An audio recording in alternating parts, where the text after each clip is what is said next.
मध्ये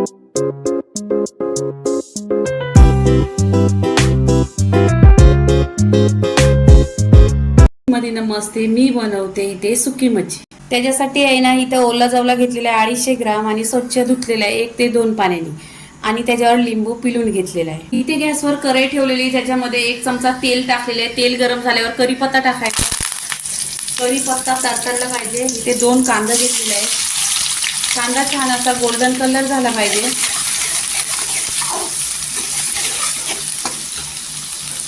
इथे कांदा पूर्णपणे गोल्डन झालेला आहे। इथे टोमॅटो टाकायचा। टोमॅटो टाकल्यानंतर मीठ टाकायचं, चवीनुसार मीठ टाकायचं। मीठ टाकल्याने सॉफ्ट होतो टोमॅटो। तेलावर परतून घ्यायचं। इथे तेलावर परतल्यावर अद्रक, लसूण आणि हिरवी मिरची असं ठेचून घेतलेला आहे। याने खूप टेस्ट छान येतो। 2 चमचा आहे पूर्णपणे। हे तेलावर परतून घ्यायचं पूर्णपणे। लसूण, कांदा, टोमॅटो याचा कच्चा पण पूर्णपणे निघाला पाहिजे। इथे सुके मसाले घ्यायचे। सुक्या मसाल्यामध्ये गरम मसाला अर्धी चमचा, हळदी पावडर अर्धी चमचा, धना पावडर अर्धी चमचा आणि 1 चमचा घाटी मसाला, अर्धी चमचा काश्मीरी लाल मिरची पावडर।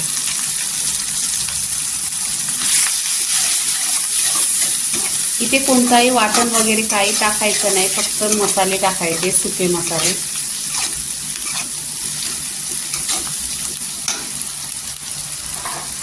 इथे परतल्यावर हा आहे ना ओला जावला तो टाकायचा।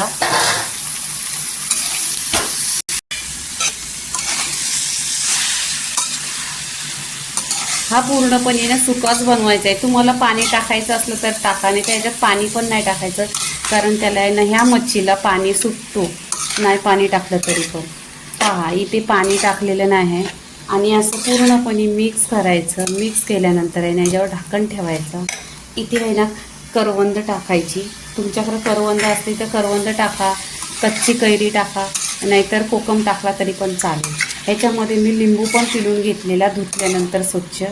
इथे पूर्णपणे मिक्स केलेला आहे। मिक्स केल्यानंतर आहे ना ह्याच्यावर ढाकण ठेवायचं आणि स्लो गॅसवर 10 मिनिटं छान असं शिजून घ्यायचं। इथे 10 ते 15 मिनिटं झालेली आहेत पूर्णपणे। इथे आता इथे काय करायचं, वरून कोथिंबीर टाकायची आणि इथे आहे ना पूर्णपणे सुकी मच्छी झालेली आहे। पहा किती छान, ह्याच्यामध्ये पाणी वगैरे काही टाकलेलं नाही आणि दिसायला पण खूप छान दिसते आणि चपातीशी 1 नंबर लागते। तर लाईक करा, शेअर करा, सबस्क्राईब करा आणि नेहमीच खात राहा। धन्यवाद।